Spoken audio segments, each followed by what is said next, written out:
It's a real treat today to have our speaker. We have Will Hansen, who's from the Newberry Library in Chicago.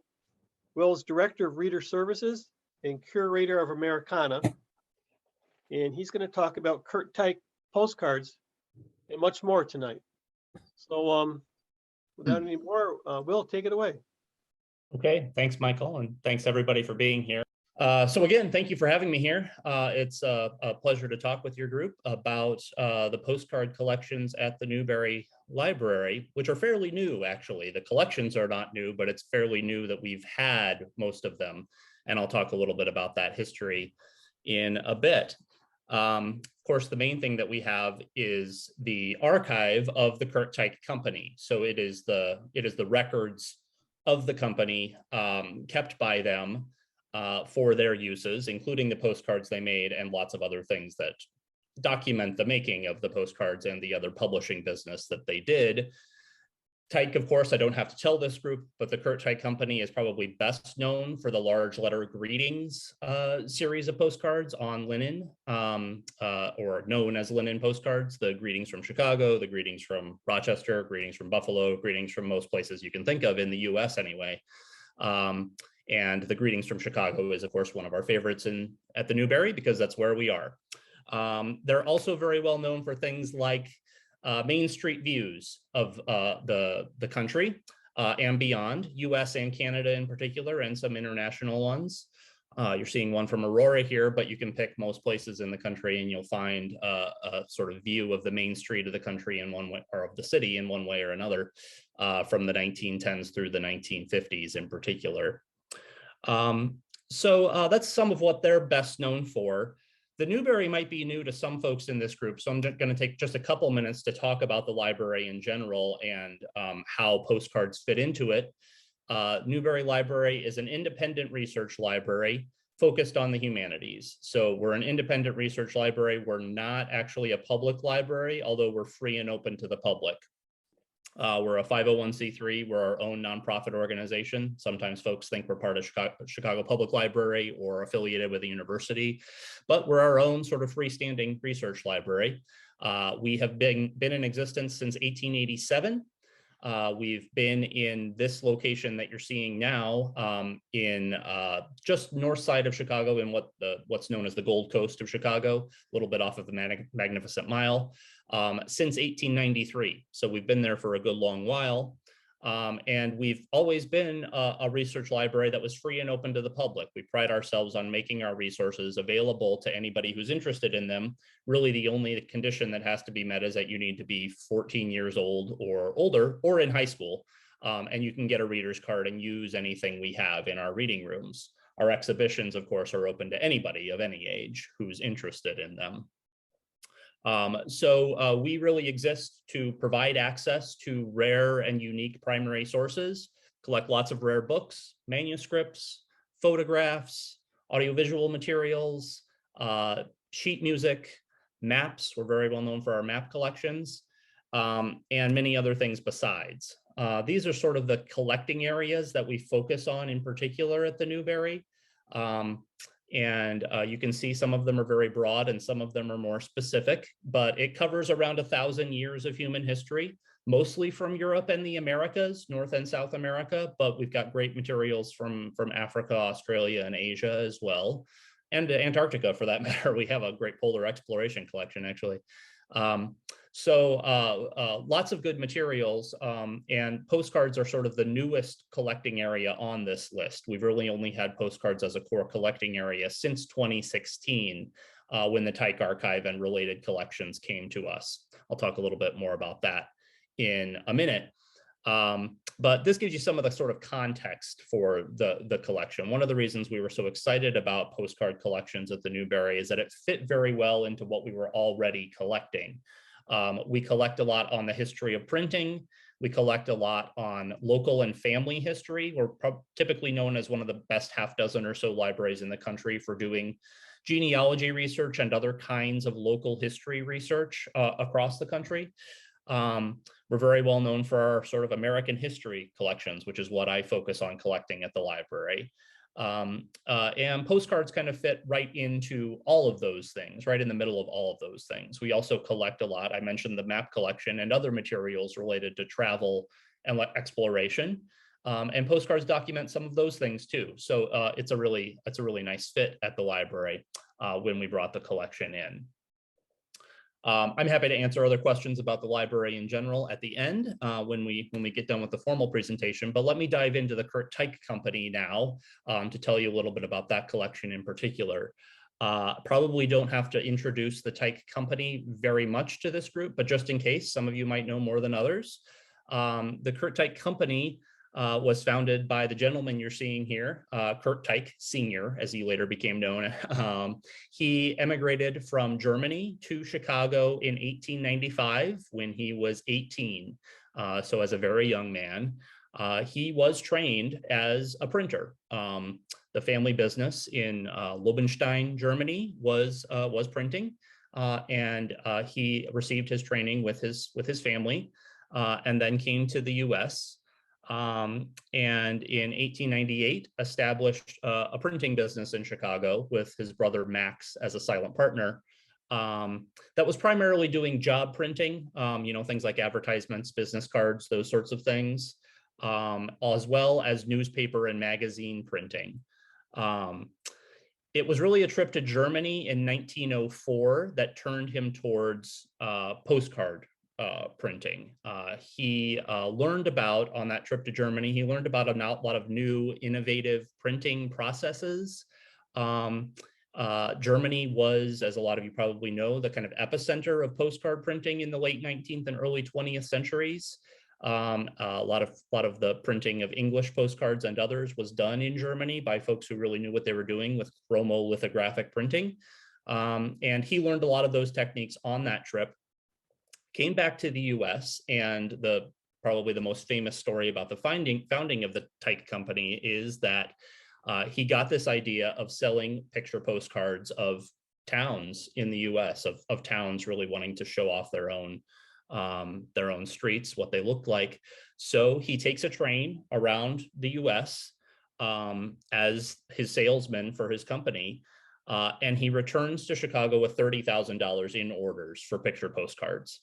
And that is what launches the Tyke company, which became one of the dominant postcard publishers of the 20th century. In 1909, he commissions a printing press that was large enough to produce 32 cards per sheet. It's an offset press. And the Tyke company were really pioneers. They were innovators in using an offset press for color postcard printing. They really sort of changed everything in the industry in terms of the volume they could produce and the amount of time they could produce it in with that. Can also talk about more of the nitty-gritty of those printing processes later if you want, although I'm by no means the world's expert on it. It was able to produce images sharper and clearer and have faster and higher outputs. It was a huge success, a big enough success that in 1911, the Tyke company moved to this building, which it appropriately enough documented on its own postcard. This building on the Irving Park Road in Chicago, corner of Irving Park and Ravenswood in Chicago.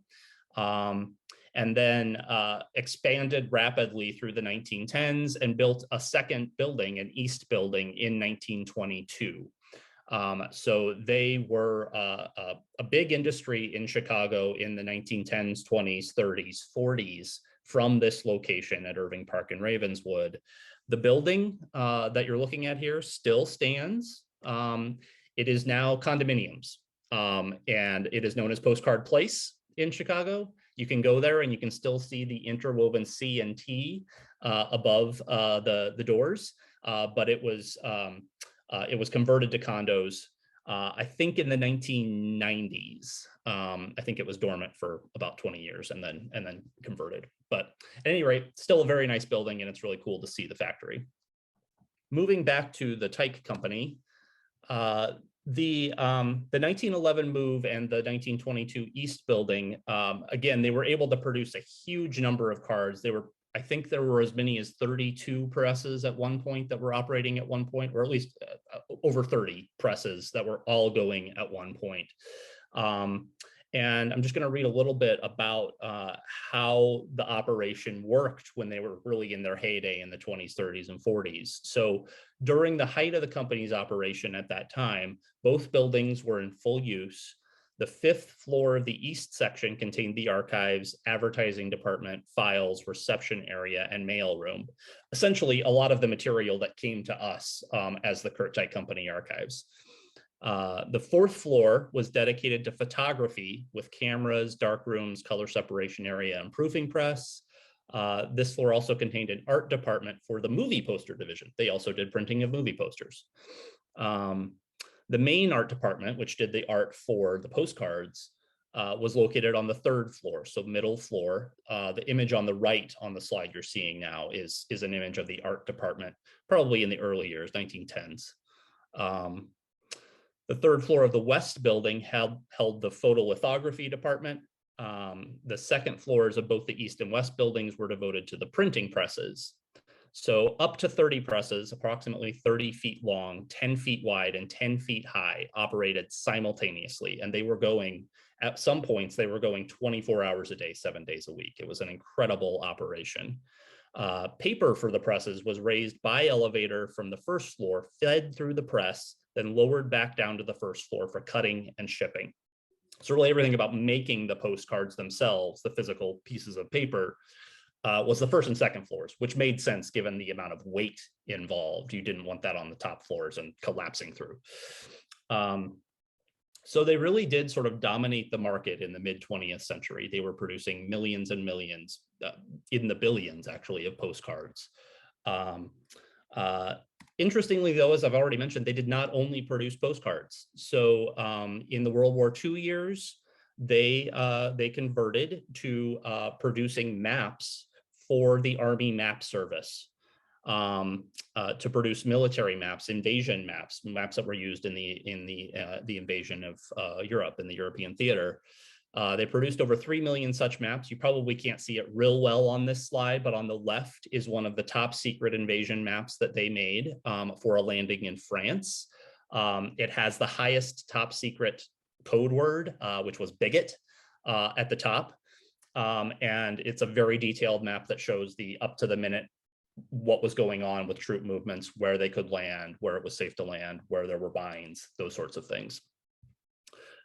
They did this in secret, essentially. It was a sort of secret commission because obviously the Allied forces did not want it known where the maps were coming from, so that location could not be, traced and bombed. But they produced many of these maps through the years and then received lots of thanks from the Army Map Service for the work they did, which is one of those thanks is what you're seeing on the right here. We'll talk more about the sort of processes they did for a minute, but fast forwarding to 1978. 1978 is when the Tyke Company essentially stops making postcards in Chicago, at least. They had already been sold to a greeting card company earlier in the 1970s. They had really wound down through the 70s and were not producing at nearly the scale they once had. They were sold once more in 1978. The rights to some of the printing processes were sold at that same time to a company that's now based in California. The youngest son of Curt Teich Sr., the founder of the company, looked to save the records of the company, the surviving records of the company. He then approached the Lake County Forest Preserve and the historical museum that they ran. It's now known as the Lake County Discovery Museum, about taking these records. And this was sort of an accident of history. Tyke lived in Lake County, which is one of the border counties of Chicago, one of the sort of collar counties of Chicago. It was sort of the most convenient location he could think of. They were gracious enough to take it in and hosted it for almost 40 years and did an amazing job with the archive, but it sort of outgrew them. And as they sort of reassess their mission and look to focus more on the history of the Lake County, they decided to look for a new home for the postcard archives. We and a couple of other research libraries expressed interest. We were lucky enough to be the one that they chose. And so the records were transferred to us in 2016, very late 2016, December of 2016 is when the archives came to us. So what do we have? We have pretty much all the postcards that Curt Teich produced, examples of more or less all the postcards that they produced. They probably produced upwards of 400,000, near 500,000 different images, and kept examples of almost all of those. Some of the earliest ones we are missing. Some of them we have been able to get back and get examples of, but we have a pretty short list of maybe a couple hundred production numbers that we know we don't have that we would love to get. It's almost all the early ones. It's the record of the company's productions as they kept it. So they're really kept in production number order, which can cause some problems, but is also interesting in other ways. We, of course, have the full run of the linens, the more formally known as the CT art color tone postcards, which was probably the innovation that the Tyke company was best known for. This was known as linens because they used cardstock that had been run through an embossing roller. It's not actually different paper than the earlier postcards were. It's just a sort of embosser that created this sort of linen-like texture that you can kind of see here. Why are they on this sort of cardstock? Why did they go through this trouble of embossing them with this sort of pattern? It was really so that they could use these new brighter water-soluble inks, which they were doing testing with the earlier cardstock, and the ink just would sort of, it wouldn't stick enough to the cards. So when they used this linen cardstock, they got this amazing sort of texture and this vibrancy of color that they really loved, and postcard buyers really loved. They developed this during the Great Depression, so this is around 1930, and they maybe became so popular partly because of that timing. Great Depression was a time when people were looking for optimism. They were looking for reasons to be cheerful and looking forward to the future. The Tyke postcards sort of fit that bill. And this one of Bing Crosby at his home in California, I think, sort of summarizes a kind of general orientation that the Tyke cards had during the Great Depression. They also became very well known for their sort of association with modernism. They became kind of the look of the modern US. And this one of this locomotive is a nice example of that.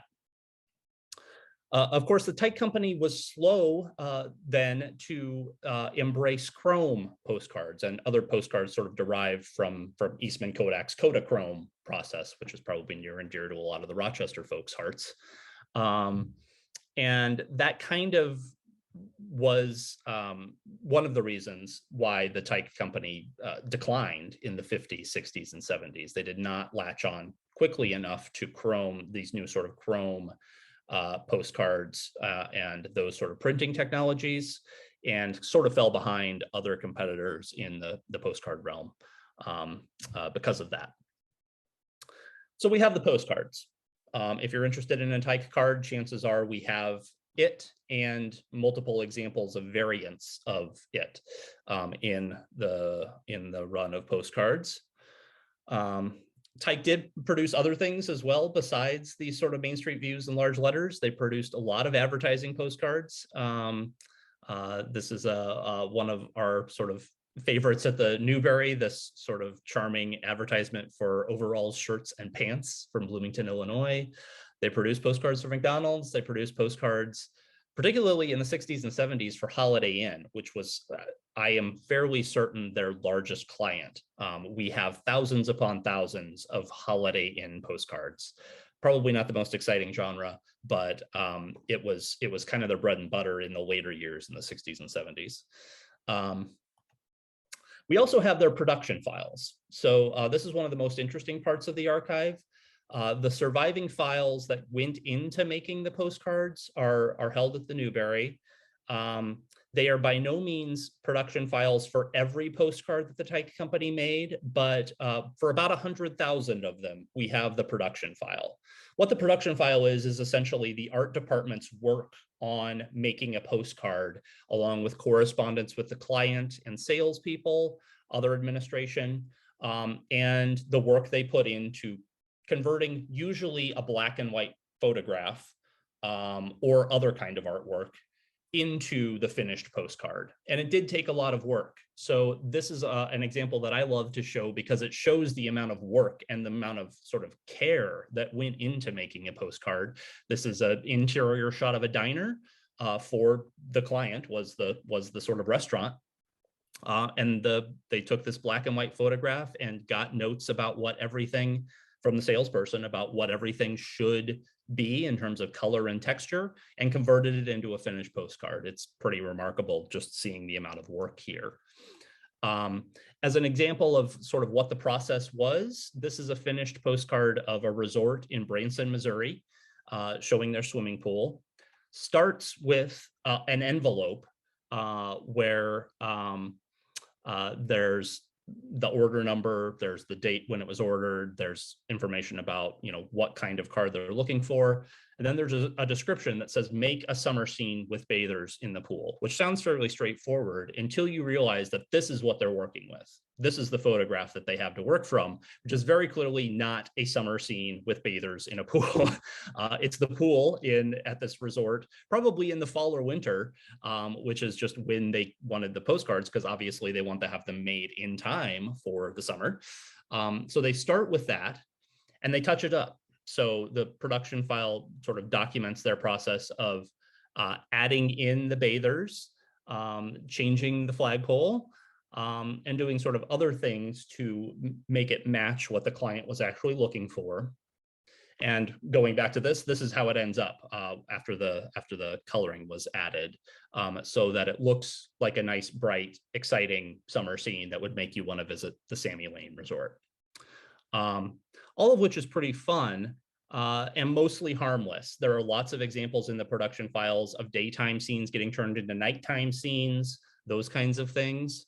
One of the more sort of alarming and disturbing examples is this postcard, actually, which seems innocuous enough, of a group of children fishing off a pier in Monroe, New York, until you see the production file. And it sort of highlights the importance of documenting these, because the original photo shows a group of Black children with a group of white children fishing off a pier.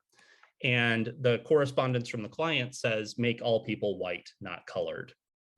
And the Tyke company did that. So they sort of followed the instructions here and painted over the Black children to make the whole group white. This is one of the things that we served to, that was really why we thought it was important to take this archive and document this process, because it was an awful lot of work to do to take in these production files, as I'll talk about in a little bit. But this is why it was important and interesting, along with many other things. The production files can also include fabulous things like fabric swatches and other kinds of things that they used for really taking care and making sure the colors that they added were appropriate and what the client needed. Another thing that we took in was the Tyke company's Geographic Index, which was one of their ways of recording the orders that they received from clients, and the amounts of those orders and the dates when they were received.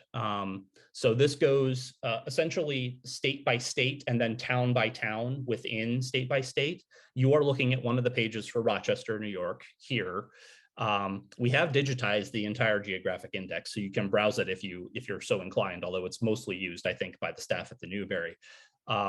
But it shows sort of what the name of the postcard would be or what the subject was, what the amount is. So you can see, let me see if I can get my cursor to go over here. Hopefully you can see this. You can see the amounts here that were ordered. It's usually somewhere between 1,000 and 25,000 postcards at a time that are ordered. And you can see those amounts here, the production number, who it was ordered by, which is often the most interesting thing. You can find out who the actual client was ordering them, and some pretty familiar names, I think, to a lot of you probably, the Genesee Brewing Company, Bausch and Lomb. I don't have Kodak on here, although I know Kodak also did actually order postcards from Tyke Company, which is kind of interesting. I remember seeing them on the Geographic Index. So this is another example of the kind of documentation of the company that, that we have at the library. People often ask us, well, how do you store all these postcards? We have something over 2 million postcard objects in the collection, certainly over 500,000 unique postcard images. And they are mostly stored in these cabinets. So I've got one of them open here showing you that they are essentially 8-drawer cabinets with 6 boxes of postcards in each drawer. And there are 27 cabinets like this. So that gives you a sense of the sort of amount of them. There are also albums. The Tyke Company kept most of its file copies in these cabinets, and then kept one copy in albums that they sort of glued into the albums like people would now. So that gives you some sense of the storage there. I didn't get a photo of the albums, but if anybody's curious, I can certainly get that for you. When the collection arrived in 2016, we moved the cabinets that you just saw straight into our stacks building. They went right in. We made room for them there. Everything else came into what we affectionately called Tyke Town, which was a vacated office that was slated for renovation the next year. So we had about a year to work with to clear this very large room out and get everything in it into our stacks building or otherwise onto where it would live. The production files are in those metal cabinets along the back wall. A lot of the rest of this is other collections that we needed to ingest or other kinds of artifact material that we needed to add. Everything did get out of this room. It was kind of an impressive feat, but we did manage it. We had a team of folks who worked on processing the production files, which had really never been done. They had been kept in the file cabinets ever since they had been added to them by the Tyke Company, and they sat there. They were transferred over to the previous owners from the factory and continued to be available there and preserved there, but they were never taken out of the envelopes. They were never put in acid-free folders, none of that. So all of that had to happen. We had no space for the file cabinets, for one thing. So all of that happened within the space of about a year, which was, again, quite a feat. This is the team working on that. It sort of shows you what they look like before and what they look like after. I didn't really capture how dirty they were, but they were really covered in soot when they came to us. There were years and years of sort of factory grit that had been applied to them, and we had to clear all that off and get them into boxes. They did also include some very hazardous nitrate film that had to be removed and in most cases destroyed. Nitrate, as you might know, is very hazardous and very flammable. It is a fire hazard. It was sort of lucky that they hadn't actually caught fire already. So that was one of the more hazardous elements of this. And we also have pictures of the team working in hazmat masks to remove the deteriorated nitrate. We have other collections besides the Tyke Company, and I will very briefly skim through those just to give you a sense of what else there is. We have a few other publisher-based collections. The Detroit Publishing Collection is not a collection that originated with the Detroit Publishing Company, but was put together by a collector and includes a pretty substantial portion, well over 50%, although I'm not sure of the exact percentage, of their entire output. So a lot of the Detroit Publishing Company's beautiful postcards from the late 19th and early 20th centuries we have. The V.O. Hammond Company, a lesser known company, but more important to us because it was a Chicago-based company and includes lots of amazing images from Chicago and more largely the Midwest. So a great collection, and it is more or less comprehensive, includes pretty much all of the V.O. Hammond Company's postcards.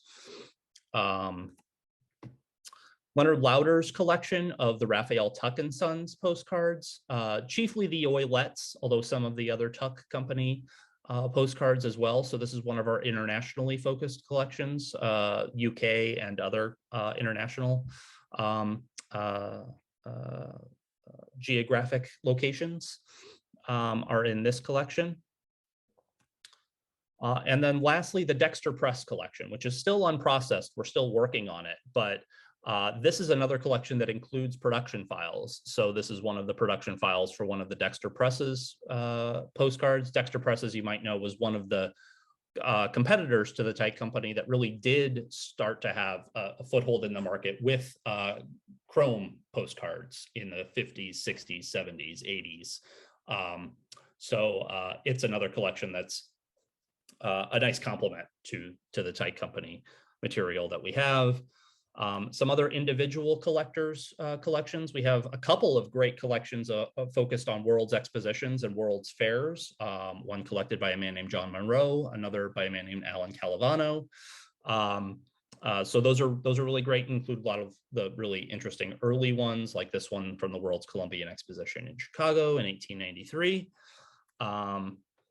A lot of us at the Newberry are very fond of our Route 66 postcard collection, collected by James Powell, which sort of follows the geographic route of Route 66 in the mid 20th century. The Bryan Bossier collection is a wonderful collection from a collector in Louisiana, which is focused on real photo postcards and lots of other sort of unique series of postcards. There's a great suffrage postcard component to this, lots of others.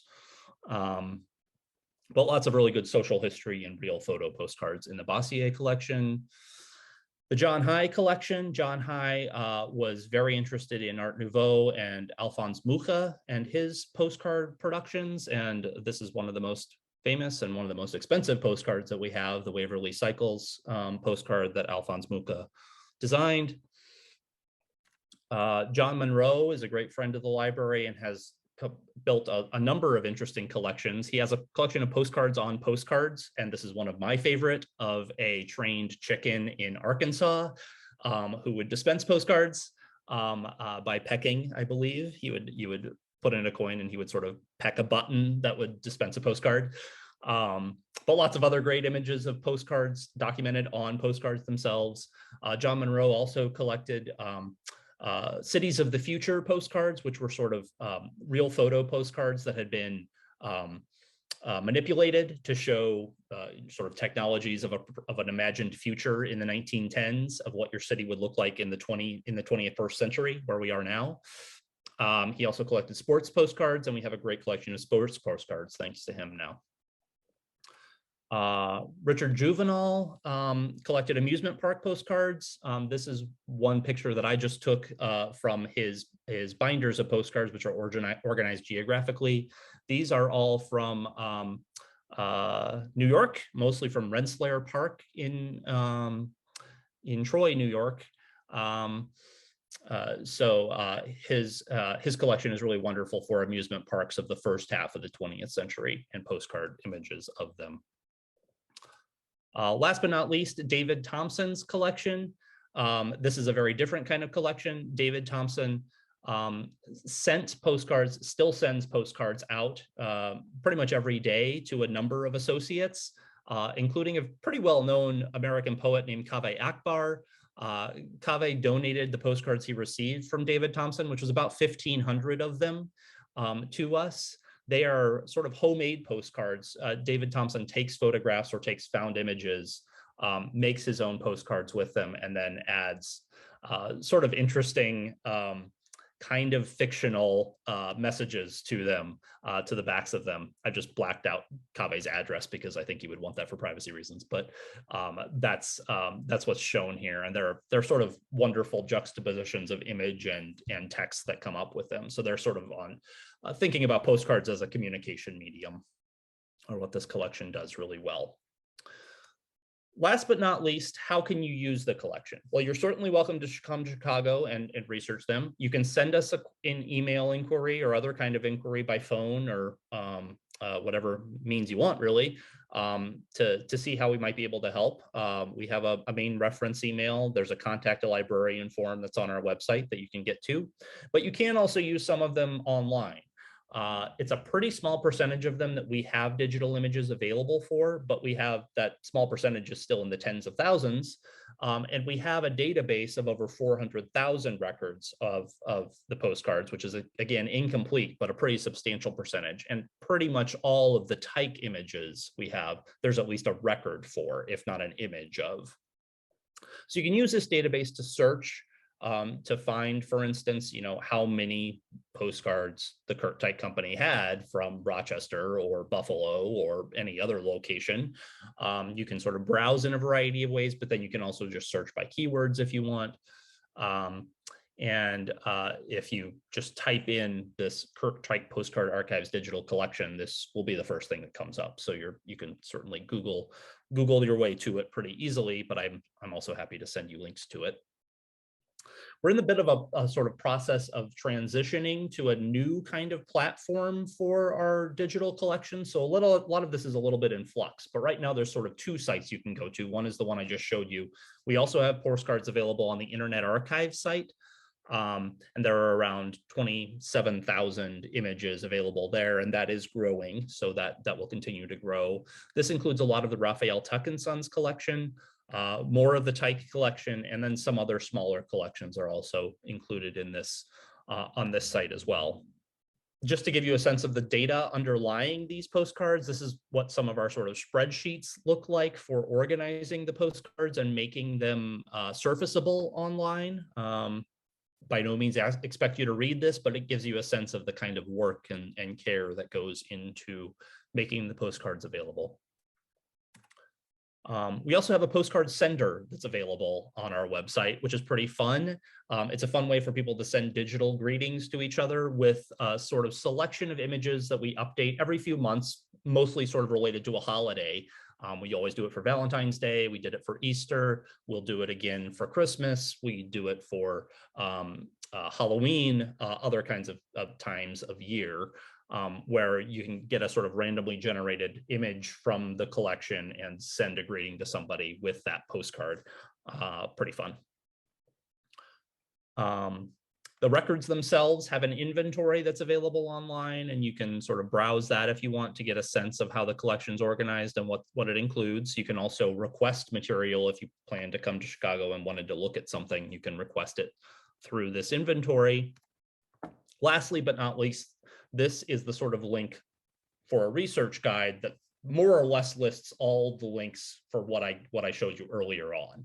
So you can use this to get to more or less everything that I showed you earlier. Links to the digital collections, links to the inventory, links to a lot of other tools we have. The digitized Geographic Index is available from this research guide, lots of other things too. So I think I'll stop there so to make sure we have time for any questions people have. And thank you all again for attending. I hope it was interesting. Thank you very much. It was very interesting. Very interesting. I have a question. I'll start. I have a question. The greetings from postcards, and I'm sure there are other publishers that did those besides Tyke, but I've noticed, and I think Bob Bundy, has a collection of them, but there are a number of these postcards that greetings from different cities, but they have the same photograph. Do you know much about that and how that happened? Or I can certainly tell you that the Tyke company was looking to cut costs and save in any number of ways.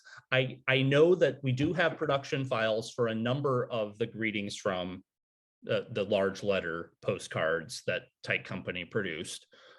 In many cases, they were using photographs of, highlights of the city skyline or, landmarks.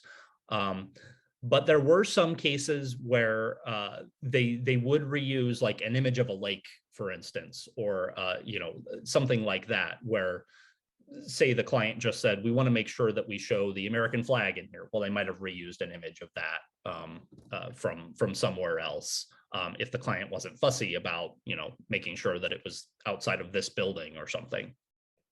But in most cases that I know of with the Tyke company, they were using photographs taken in the city and sort of repurposed into the images within each letter. I also know that, those Tyke company wasn't the creator of the large letters, but became best known for it and got lots of sort of copycats. So there were valid cases where somebody else, some other publisher, if they take their own photograph of the same landmark, they're okay to do that. They can do that, and it will look virtually the same on the finished postcard. But it's if they took the photograph just as Tyke company did, they're within their rights to do that. So some cases it might be, a matter of different publishers. Although I think I know what you're saying, that in some cases it's like the same image for two different towns. Yeah, and they're not always the large letter postcards. They just maybe say greetings on there with one image. Yeah, you're right. A lot of them do have lakes and things. Yeah, for sure.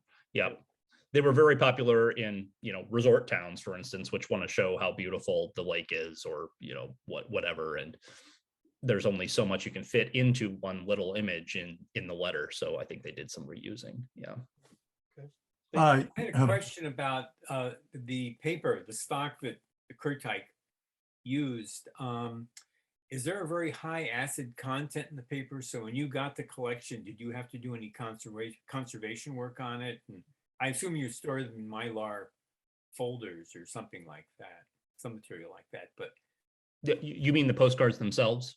The postcards themselves, yes. Yeah. The scale is such that we by and large, except for the earliest ones, we by and large don't keep them in Mylar envelopes. They're in the boxes that the Tyke company, they were rehoused by the Lake County Discovery Museum, but more or less the same kind of boxes that the Tyke company kept them in. Postcards are actually pretty good in terms of paper quality. The cardstock does not get brittle very easily. It's nice and sturdy, and I'm sure it's not acid free, and just about nothing is technically acid free, but it's pretty good quality. We didn't have a lot of work to do in terms of the conservation of the postcards themselves. They're pretty sturdy, and they're it's mostly about climate control, honestly, mostly about keeping them in a nice, cool, dry, humidity and temperature stable environment, which they are. They will last very, very long if they're in that environment. Some of the other collections came to us, in that more sort of one at a time, each encased in Mylar, each in a sleeve, or in albums, and that's fine too. So we didn't have a lot of conservation work to do on those, really. We had an awful lot of conservation work to do on the production files, as you might imagine, because it was a real mix of media. And the envelopes themselves were extremely aesthetic, very aesthetic. That was a fascinating photograph you showed us. Yeah. So those needed to be separated out. Yeah. But the postcards themselves, pretty easy in terms of conservation. Yeah. Yeah, I have a question about the production files, Will. And that is, I assume that the picture that you showed of the Dexter was of a certain scale. It looked like it was about 18 inches wide or something like that. And I'm wondering if the Curt Teich production files exist. I'm interested in the images of the card that don't have the intervening screen process. And so the production files would show the card that went to the printer, I'm guessing. And then the printer would shoot it and to screen it, and then the plates would be produced and the card would be printed. But those production files do show essentially the artwork that the production teams created. Is that right? That's correct from my understanding. Yeah, I do think so. I think in most cases, I know that there are some cases that show the sort of the intermediate, essentially the photolithography process. Those are in some of the production files. In many of them, it's not. It's just the art department's work, and this is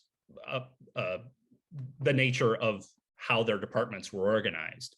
The production files mostly come from the art department, and were kept by the art department, not the photolithography department.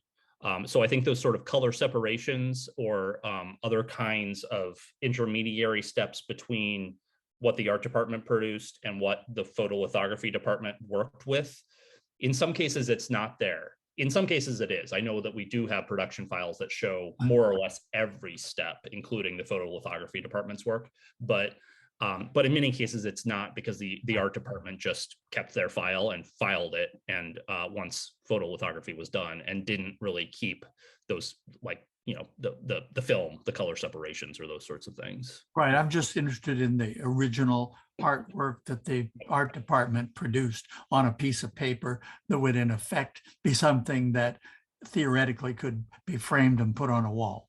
Yeah, in some cases, yes. In some cases, no. In the Dexter Press case, very, very obviously, yes, that was the finished artwork that was sent for work with photography.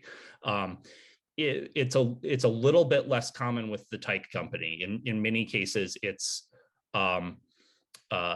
you don't always get the finished colored work that was used for the photography. And in many cases, it's the black and white version of it that was then sent on for coloring. But in some cases it is. I would have to dig. We have a sort of file of images from the production files, and I'd have to sort of dig and see if I could find an example that does have that. But I know that there are some, but sort of a smaller percentage than you might think. Do you have the finished product of the diner production file that you show? Oh, sorry. I was just looking in the chat and seeing that somebody had put that in. I didn't grab it. We do have the postcard, but I didn't grab the image to show it. Sorry. I think it's one we actually don't have on the website. We have a record for it, but we don't have a digital image of it. So I would have to take it. I can, if you're very curious, send me an email and I'll send it to you. But I don't think I grabbed it for this. And then you still accept donations of postcard collections? And in what criteria? We do accept donations, but with pretty specific criteria. So we do have a postcard collection development policy on our website, which I can also put in the chat. We get lots and lots of offers, as you might imagine, because the postcard collection that we have is so well known. In most cases, we already have most of what people are offering. So we don't accept things like just sort of miscellaneous postcards that a family has gathered over a course of time. But there are collections that we're interested in. There's a lot of postcards out there. So we by no means have, examples of everything. If there are postcards that have been collected on a specific theme, and that theme is of interest to us, either for documenting postcard history itself or for documenting other kinds of topics that the library has strong collections in, then we will accept donations. But we're pretty selective just because we have so many postcards already. So we can contact you, or? Of course, yeah.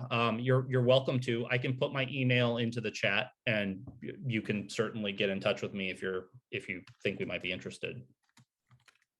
You collect also books about postcards?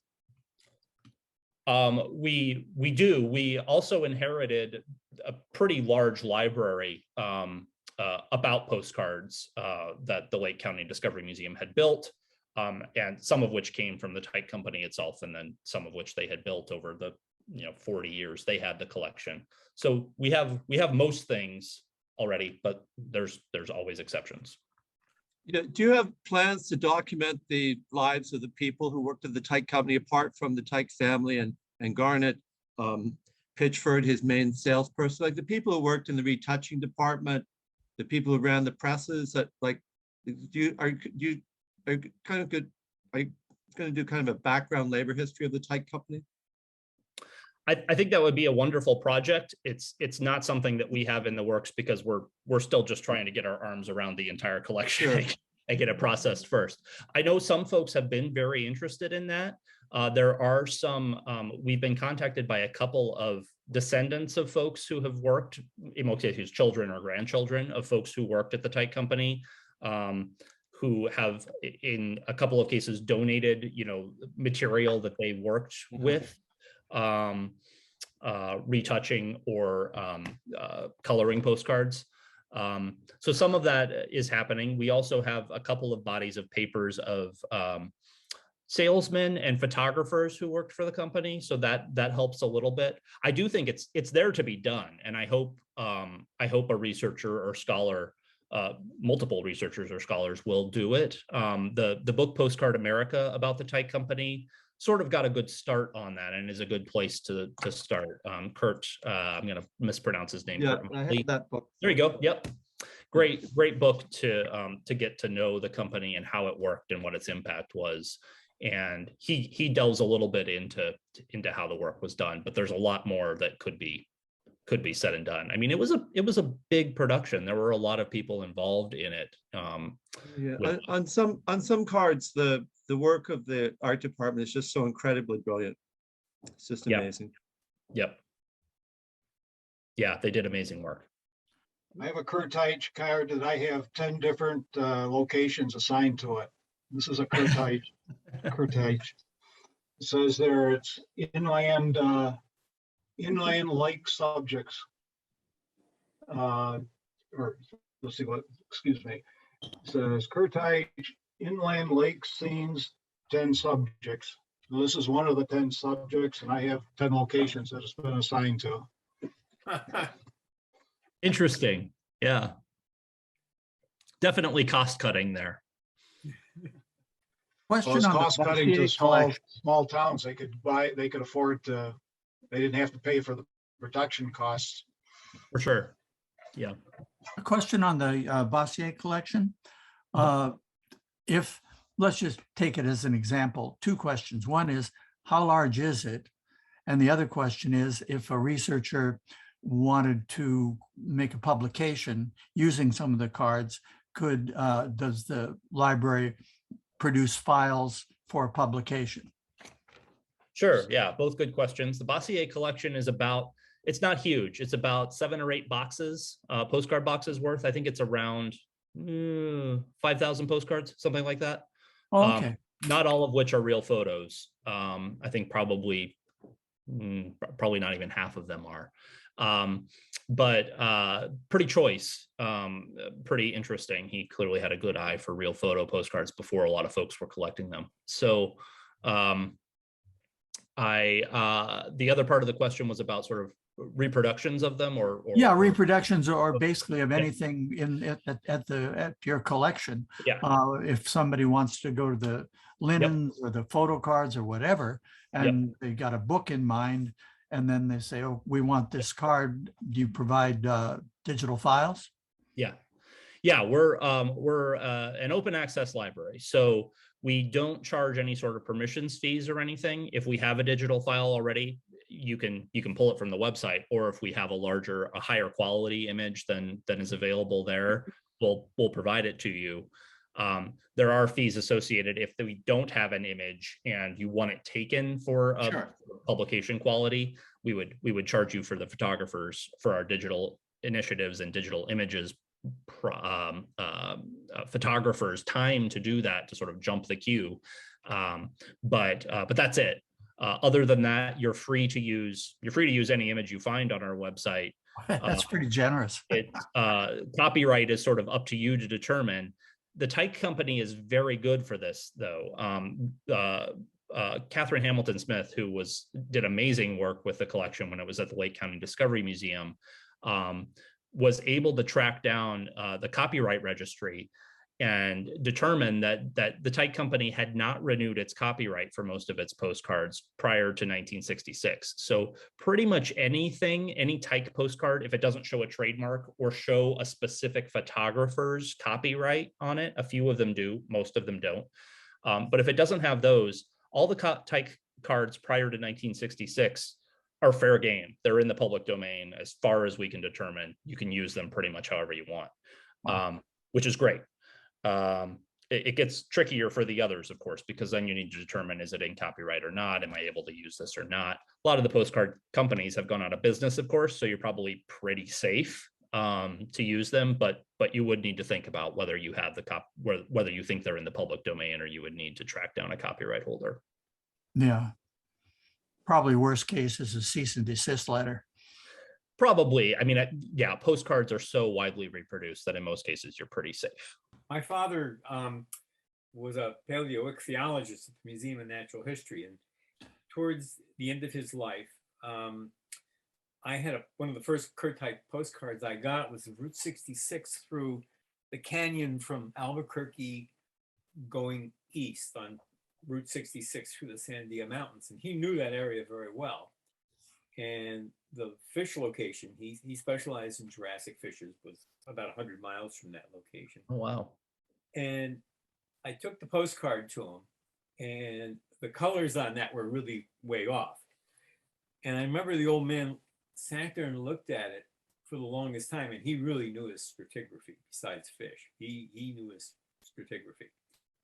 And for the last 2 weeks of his life, 3 weeks, he had this on this table next to his chair, and he wanted me to bring in a magnifying glass, and he sat there and looked at it. He's going, God damn it, I don't remember these colors. And it left him, he was completely mystified by it. And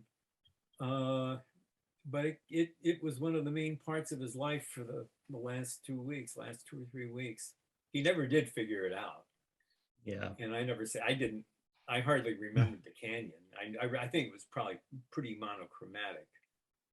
I don't think there were any deep purples and light blues, but the Curt Teich postcard did ease him out of this world. It is funny, like people think of postcards as like objective reality, and in some cases it's as close as we can get, but in many cases there's more manipulation than you might think to the images that they show. Yeah. In black, kids white. Yeah. Yeah.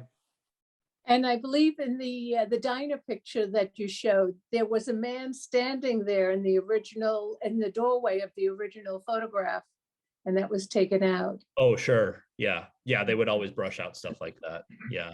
There are a couple of, I think there's also an exterior of that same diner that we have the production file for and a postcard for, and they completely changed the sign that's hanging outside to say something entirely different. I mean, they kept the name of the business, but underneath it, it was advertising a specific brand of ice cream, I think, and they didn't want the trademark to be on there. So they said, have it say this instead. And they did that. Is the Newberry unique in terms of, are there other independent research libraries around the country? It's a good question. We're not unique, although we're a pretty rare breed. There are, I would say, around a couple dozen libraries like us. We're part of something called the Independent Research Libraries Association. And there are a few others that are best known that are like us. The Folger Shakespeare Library in DC is one of our closest peers. The Huntington Library out in California, the Morgan Library and Museum in New York, American Antiquarian Society in Worcester, Mass. These are kind of like the closest comparable libraries to the Newberry. There, like I said, there's about a couple dozen of them scattered throughout the country, some of which are much smaller, and some of which are about the same size as us. Yeah. Is the Beinecke like your? No, the Beinecke is part of Yale University. I mean, it's a similar kind of setup in that it operates similar to us in that it collects rare books, manuscripts, other kinds of archival sources. So I know folks at the lab at Beinecke, and we work kind of similarly with them, but it's a different kind of library in that they're affiliated with a university, get their funding from the university. Yeah. How are you funded? We're a 501c3, so we are funded by our endowment, which was founded back in 1887. A man named Walter Newberry was our founder. He was an early Chicago settler, and that endowment continues to produce income. Of course, it's been added to over the years, but the original endowment continues to be a main source of our income. And then it is donations. It's donations from individuals and some organizations. We don't get governmental funding for our ongoing operating expenses. That all is private. We do get things like grants from the National Endowment for the Humanities and other kinds of sort of federal organizations, federal and state granting agencies, but that's mostly for programs or specific sort of time limited kinds of projects. For everything else, it's donations. Yeah. When you showed that one with the magically transform black children to white. On one level, it was very crude. And when you looked at the faces, it was, how could they get away with this? But when they shrunk the image down to the card, I've never seen the card, but did it just look fine? Yeah, I mean, I can, I don't know if I'll be able to get the screen back on here, but let me see if I can. Because I was wondering how good the art department had to be in terms of their Photoshop work, so to speak. I would say not perfect. But can you see that? Oh, I see. Yeah. Yeah. If you know what you're looking for, it would be obvious. And I think now that you know what you're looking for, it is kind of obvious that these faces have been touched up. But if would they go as far as maybe changing all of the faces just a little bit to make them uniform? I mean, give them all the same quality? Going the wrong way here. Yeah, so they basically did that. Yeah, you can see here that pretty much all the faces are touched up so that they look similar. Yeah. Yeah. I mean, they took care. The art department was really good. I know that it varied from person to person depending on who was working on a card, but they did good work, but they also knew that these were going to be, I mean, this photograph is about 3 times the size of the finished postcard. So they knew it was going to be shrunk down. They knew it didn't have to be perfect because it would be condensed. The coloring would be added. You know, they were moving pretty quickly in most cases, but they did good work. Yeah. Oops, I went the other wrong way again. Yeah. So that's what it ended up looking like. A lot of them are like that. Once you know what you're looking for, it's kind of obvious where the touch-ups come. There's another one that's really cool of a postcard of somebody jumping across from like a cliff to a rock. And it's pretty obvious once you know what you're looking for that they're not actually there, that they were put into the image just to make it dramatic. But if you don't, I mean, you would take it on faith that, oh yeah, it's a photograph of somebody jumping from a rock to a cliff. Yeah. Thank you very much. Of course. That was great. Yeah. Thank you. And anybody who's interested, feel free to get in touch and I'll be happy to talk. Okay. Thank you very much. Okay, everyone. Thank you very much. Have a good night.